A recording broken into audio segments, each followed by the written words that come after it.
Naitwa Salum Juma Kiambi, ni mtiania wa nafasi ya udiwani katika kata ya Mpande.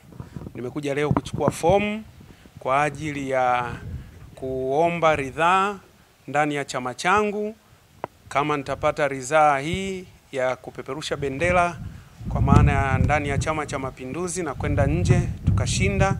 Tuna mambo mengi ya kufanya katika kata ya Mpande, na ikumbukwe kama mimi ndo diwani mstaafu ambaye nimemaliza muda wangu. Tumefanya mambo mengi sana, lakini kuna mambo mengine mengi yanahitajika kwa sababu kata yetu ni kata changa, ni kata ya kimkakati, lakini iko pembezoni kidogo ya mji. Kwa hiyo inahitaji nguvu ya ziada ili kuweza kuiweka sawa ifanane na kata zilizopo mjini.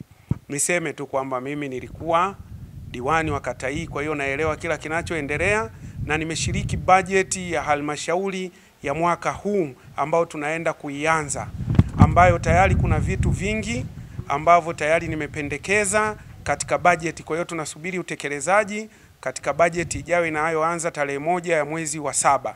Kwa hiyo nikipata ridhaa, chama changu kikanipa ridhaa ya kuweza kupeperusha bendera na tukashinda, nina uhakika kabisa yale ambayo nimeyaacha katika bajeti na yale ambayo yanatakiwa niendelee nayo pale nilipoishia, tutayafanya kwa nguvu ya ziada na nguvu zaidi ya kipindi kile cha mwanzo. Na nimeshakuwa mzoefu sasa, nimehudumu kutoka 20 mpaka 25 kwa maana ya mwaka 2020 mpaka mwaka 2025.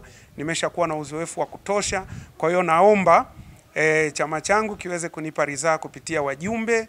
Nina uhakika kabisa tutaweza kufanya kwa nguvu ya zaidi ya ile ambayo tulifanya wakati ule tukiwa wageni.